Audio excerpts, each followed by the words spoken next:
சுகமா இருக்கிறீங்களா? இன்றைக்கு பாத்தீங்கன்னு சொன்னா என்னட்ட ஒரு ஆள் மெசேஜ்ல கேட்டிருந்த நீங்கள், அதாவது இந்த சிங்கள ஆக்கள்ட இந்த பால் சோறும் அதுக்கு அவையல் செய்யற அந்த சம்பலும் எக்ஸ்ட்ராவா என்கிட்ட மீன் பிரெட்டெல்லாம் கேட்டிருந்தவே நான் அது அடுத்த வீடியோல போடுவேன். நான் இன்றைக்கு இந்த வீடியோல சிங்களாக்களோட ஸ்பெஷல் பால் சோறும் அதுக்கு சைட் டிஷ்ஷாவில் நல்ல ஒரு ஸ்பெஷலான ஐட்டம் செய்வேன். அதோட பேர் வந்து லுனுமிரிஸ். அதாவது அது வந்து ஒரு வித்தியாசமான ஒரு சம்பல் தான். அதை வந்து அவங்களோட மொழியில வந்து லுனுமிரிஸ் என்று சொல்லுவேன். இன்னைக்கு அந்த ரெண்டும் தான் நான் இன்னைக்கு செய்து காட்ட போறேன். அந்த லுனுமிரிஸ் வந்து ஒரு வித்தியாசமான ஸ்டைல்ல நான் செய்து காட்ட போறேன். இப்ப அதுக்கு என்னென்ன தேவைன்னு சொல்லி இப்ப வாங்க பார்க்க. இப்ப பாத்தீங்கன்னு சொன்னா சிங்களாக்கள்கிட்ட பால் சோறு செய்யறதுக்கு நான் வெள்ளை பச்சை அரிசி எடுத்திருக்கிறேன். இந்த வெள்ளை பச்சை அரிசி எல்லாருக்குமே தெரிஞ்சிருக்கும். இந்த வெள்ளை பச்சை அரிசி வந்து நான் இந்த கப்பால 2 கப் எடுத்திருக்கிறேன்.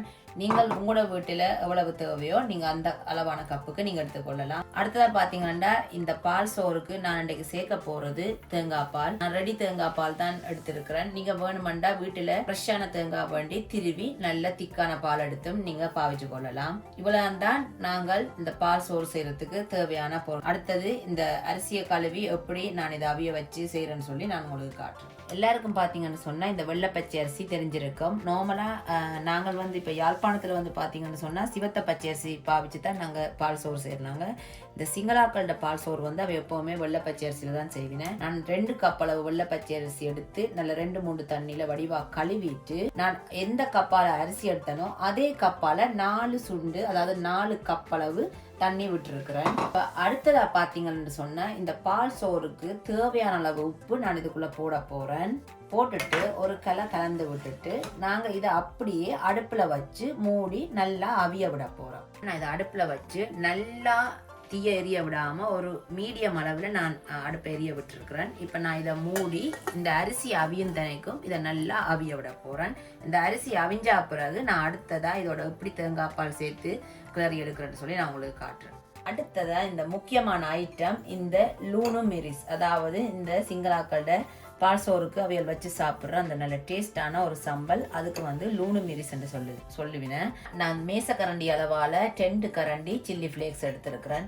அடுத்ததா பாத்தீங்கன்னு சொன்னா இது வந்து சின்ன வெங்காயம். இதுக்கு சின்ன வெங்காயம் தான் நல்ல ஒரு டேஸ்ட் கொடுக்கும். உங்களுக்கு சின்ன வெங்காயம் கிடைக்காட்டி நீங்க வீட்டுல என்ன வெங்காயம் இருந்தாலும் அதை நல்ல முக்கியமா நல்ல குட்டி குட்டியா வெட்டணும். நல்ல மெல்லிசா குட்டி குட்டியா நீங்க அதை வெட்டி எடுக்கணும். அன்றைக்கு பார்த்தீங்கன்னு சொன்னால் நான் அந்த 2 மேசக்கரண்டி அளவு சில்லி ஃப்ளேக்ஸுக்கு வந்து நான் ஒரு 50 கிராம் அளவு இந்த சின்ன வெங்காயம் வெட்டி நான் ரெடி பண்ணி வச்சிருக்கிறேன். பார்த்தீங்கன்னு சொன்னால் நான் இந்த நல்ல ஃப்ரெஷ்ஷான கறிவேப்பிலை, இது வந்து நல்ல ஒரு கைப்பிடி அளவு நான் கறிவேப்பிலை எடுத்து இதை நான் நல்லா குட்டி குட்டியாக வெட்டி வச்சிருக்கிறேன். அப்போ தான் இந்த நீங்கள் அந்த சம்பலில் போட்டு இதை மிக்ஸ் பண்ணக்குள்ளே வந்து நல்ல சாப்பிட்றதுக்கு கொஞ்சம் ஈஸியாக இருக்கும். பெருசாக போட்டிங்கன்னு சொன்னால் சில பேருக்கு அது சாப்பிட கஷ்டமாக இருக்கும். அதனால் நான் நல்ல மெல்லிஸாக நான் அரிஞ்சு வச்சிருக்கிறேன். அதுக்கு பிறகு பார்த்தீங்கன்னா எல்லாருக்குமே தெரிஞ்சிருக்கும் இந்த கொரக்கா புளி. நிறைய சிங்கள சமையல்களில் வந்து மீன் கறிகளுக்கு அவை பாவிப்பினேன். அதாவது இந்த கொரக்கா புளியை வந்து நான் 2 கொரக்கா புளி எடுத்து நல்ல ஒரு அளவான 2 கொரக்கா புளி எடுத்து தண்ணியில் நல்லா ஊற வச்சுட்டு அதையும் நான் நல்லா குட்டி குட்டியாக நான் வெட்டி வச்சிருக்கிறேன். அதுக்கு பிறகு பார்த்தீங்கன்னு சொன்னால் கருவாப்பட்டை, நல்ல 4 சின்ன கருவாப்பட்டை. இது வந்து வாசத்துக்கு தான் நான் போட போகிறேன். அதனால் இதுக்கு அளவு தேவையில்லை. உங்களுக்கு கருவாப்பட்டை வாசம் பிடிக்காத ஆக்கள் நீங்கள் போட விடலாம். நான் ஒரு 4 சின்ன துண்டளவு நான் எடுத்திருக்கிறேன். அதுக்கு பிறகு பார்த்தீங்கன்னு சொன்னால் தேவையான அளவு உப்பு, அதுக்கு பிறகு ஒரு கொஞ்சம் சீனி. அதோட இன்றைக்கு நான் இந்த லுனுமிரிஸ் செய்யறதுக்கு நான் ஒலிவ் ஆயில் தான் எடுத்திருக்கிறேன். இப்போ இந்த லுனுமிரிஸ் செய்யறதுக்கு தேவையான பொருட்கள் இவ்வளவு தான். இப்போ இந்த லுனுமிரிஸை எப்படி நல்ல ஈஸியாக குயிக்காக நாங்கள் ரெடி பண்ணுறோன்னு சொல்லி இப்போ நான் உங்களுக்கு காட்டுறேன். நான் இந்த லுனுமிரிஸ் செய்யறதுக்கு என்ன எடுத்திருக்கேன்னு சொன்னால் மண் சட்டி. இன்னைக்கு அந்த மண் சட்டியில் தான் இதை நான் ரெடி பண்ண போகிறேன். இப்போ நான் மண் சட்டி அடுப்பில் வச்சு நல்லா அடுப்பை ஆன் பண்ணி நல்லா சட்டி சூடுற விட போகிறேன். நல்ல ஒரு மீடியம் ஃப்ளேமில் நான் இந்த அடுப்பு விட்டுருக்குறேன். இந்த மண் சட்டி நல்லா சூடுறிட்டு என்ன சொன்னால் பாருங்க நல்ல புகை வந்தோன்றிருக்கு. இப்போ நான் இதுக்கு தேவையான அளவு எண்ணெய் நான் விட போகிறேன். எப்பயும் போல் நான் உங்களுக்கு சொன்ன மாதிரி நான் இதுக்கு ஒலிவ் ஆயில் தான் பாவிக்கிறேன். உங்களுக்கு விருப்பமாண்டா நீங்கள் தேங்காய் எண்ணெய் பாவிச்சு கொள்ளலாம். தேங்காய் எண்ணெய் இன்னும் நல்ல ஒரு டேஸ்ட் கொடுக்கும். இந்த எண்ணெய் நல்லா சூடறிட்டு இதுக்குள்ள நான் என்ன செய்ய போறேன்னு சொன்னா இந்த நான் வெட்டி வச்சிருக்கிற இந்த கொரக்கா புளியை நான் இதுக்குள்ள போட்டு கொஞ்சம் நல்லா வதங்க விட போறேன்.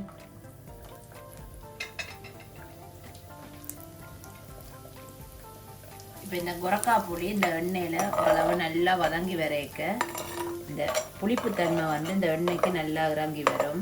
இப்போ இந்த கொரக்கா புளி போட்டு நான் ஒரு கொஞ்ச நேரம் இதை வதங்க விட்டேன். நான் இப்போ அடுத்ததாக நான் இந்த எடுத்து வச்சிருக்கிற இந்த 4 துண்டு கருவாப்பட்டையை நான் இதுக்குள்ளே போட போகிறேன். இப்போ இந்த கருவாப்பட்டை போட்டு நான் கொஞ்சம் நேரம் இது வதங்க விட்டேன். நான் இந்த கருவாப்பட்டை வாசம் வந்து இந்த எண்ணெயில நல்லா இறங்கிட்டு அடுத்ததாக நான் எடுத்து வச்சிருக்கிற இந்த செத்தல் மிளகாய் இதுக்குள்ளே போட போகிறேன். இந்த சில்லி ஃப்ளேக்ஸில் இந்த பச்சை மணம் போகும் மட்டும் நாங்கள் இதை கொஞ்சம் நேரம் நல்லா வதங்க விடலாம். இந்த எண்ணெயில் இந்த சில்லி ஃப்ளேக்ஸ் வதக்கேக்க என்ன நடக்கும்னு சொன்னால் இந்த காரமும் கொஞ்சம் குறைச்சி கொடுக்கும். இது இப்போ பார்த்தீங்கன்னு சொன்னால் நான் போட்ட இந்த சில்லி ஃப்ளேக்ஸோட கலர் வந்து கொஞ்சம் நல்லா மாறிட்டு அடுத்ததாக இதுக்குள்ளே நான் எடுத்து வச்சிருக்கிற இந்த கறிவேப்பிலையை நான் போட போகிறேன். இந்த கறிவேப்பிலையை போட்டு ஒரு கொஞ்சம் நேரம் இதை வதங்க விடும். எல்லாமே ஒரு 5 நிமிஷம் தான். நல்லா குயிக்காக நீங்கள் செய்யலாம் இந்த லூனிமிரேஸ். அடுத்ததாக பார்த்தீங்கன்னு சொன்னால் நான் எடுத்து வெட்டி வச்சிருக்கிற இந்த சின்ன வெங்காயம் இதையும் நான் இதுக்குள்ளே போட்டு வதங்க விட போகிறேன்.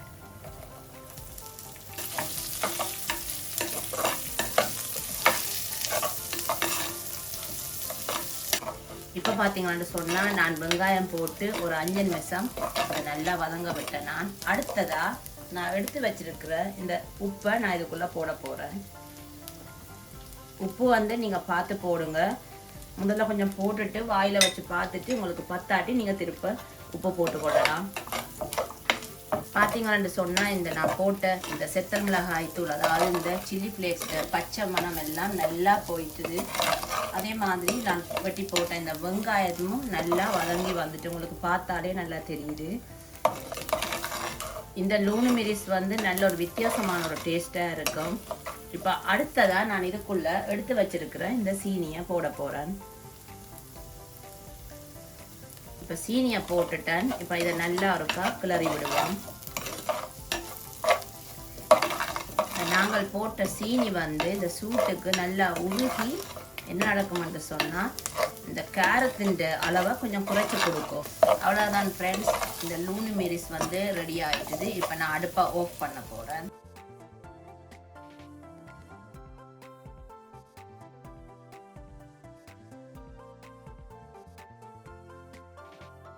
இப்போ வாங்க நாங்கள் இந்த அரிசி எப்படி அவிஞ்சு வந்திருக்கேன்னு சொல்லி பார்ப்போம்.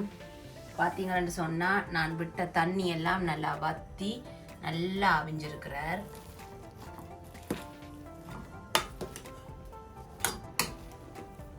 இப்போ அடுத்ததாக நான் என்ன செய்ய போறேன்னு சொன்னால் இந்த நான் எடுத்து வச்சிருக்கிறேன் இந்த ரெடி தேங்காய் பாலை நான் இதுக்குள்ளே விட போகிறேன்.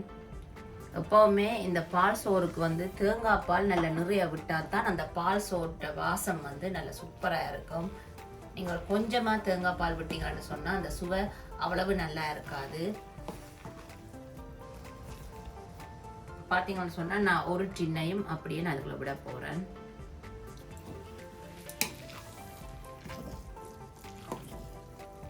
இப்போ பார்த்தீங்கன்னு சொன்னால் இந்த பால் விட்டு நான் நல்லா கலந்து விட்டுட்டேன். இப்போ இதை நான் அடுப்பை நல்லா குறைச்சிட்டு ஒரு 5 நிமிஷம் அப்படியே நான் அந்த மீடியம் ஃப்ளேமில் நான் அதை அப்படியே விட போகிறேன்.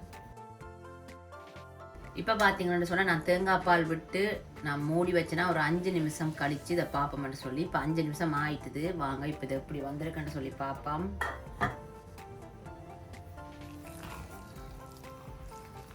பார்த்தீங்கன்னா நான் விட்ட அந்த தேங்காய் பால் எல்லாம் இந்த அரிசி நல்லா வெளுத்துட்டுது.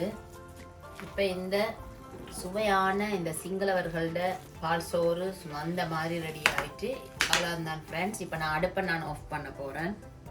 இப்போ அடுத்ததாக நான் என்ன செய்ய போகிறேன்னு சொன்னால் ஒரு அளவான ஒரு ட்ரே எடுத்துருக்கிறேன். இந்த ட்ரேக்குள்ளே நான் இந்த செய்து வச்சிருக்கிற இந்த பால் சோறை போட்டு நல்லா மட்டப்படுத்த போகிறேன்.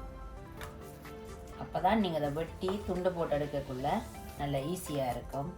எல்லாம் போட வேண்டிய அவசியம் இல்லை. இந்த ரேக்குள்ளே ஒரு அரைவாசி அளவு போட்டு இதை நல்லா மட்டப்படுத்த போகிறேன். இப்போ பார்த்தீங்கன்னு சொன்னால் நான் நல்ல வடிவாக இந்த ட்ரேக்குள்ளே இந்த செய்த பால் சோறை நல்லா மட்டப்படுத்தி இருக்கிறேன். இப்போ அடுத்ததாக வந்து நாங்கள் இதை என்ன செய்யணும்னு சொன்னால் இது நல்லா சூடாறணும். நல்லா சூடு ஆறினாத்தான் நீங்கள் இதை வெட்டி துண்டு போட்டு எடுக்கக்குள்ள அது நல்லா இறுகி நல்ல துண்டு துண்டாக வரும். அப்போ அதனால் இப்போ நாங்கள் சூட்டோடு இதை வெட்ட இல்லாது இது நல்லா இப்போ நான் இதை ஆற விட போகிறேன். இது நல்லா ஆறினா பிறகு நான் இதை எப்படி இதை வெட்டி எடுத்து காட்டுறேன்னு சொல்லி உங்களுக்கு நான் காட்டுறேன். சரியா? அது வரைக்கும் வெயிட் பண்ணுங்க.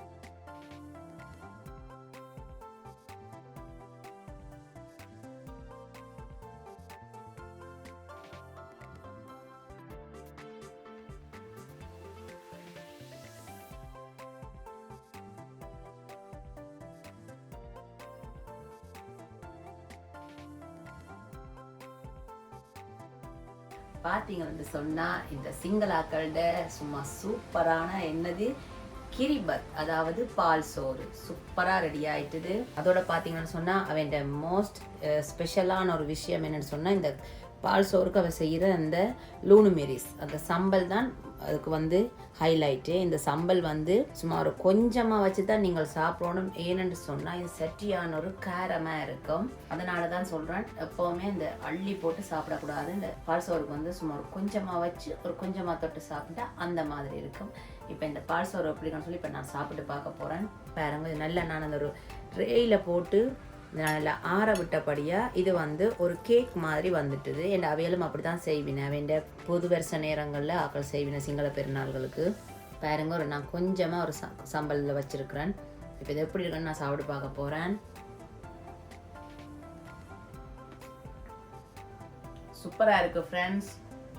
இன்றைக்கு நான் அந்த செய்து காட்டின இந்த லுனு மெரிஸ் வந்து இன்னொரு மெத்தட்லேயும் செய்வினேன். அதாவது வந்து உரல்ல போட்டு நாங்கள் என்னென்ன இந்த பொருட்கள் எடுத்தோமோ அதே பொருளை அடுப்பில் போட்டு வறுக்காமல் அதை உரல்ல போட்டு ஃப்ரெஷ்ஷாயும் இடித்து சம்பலாக செய்வேன். நான் அதுக்கு கொரக்கா புளி போட மாட்டேன்னா தேசி புளி விடுவேன்.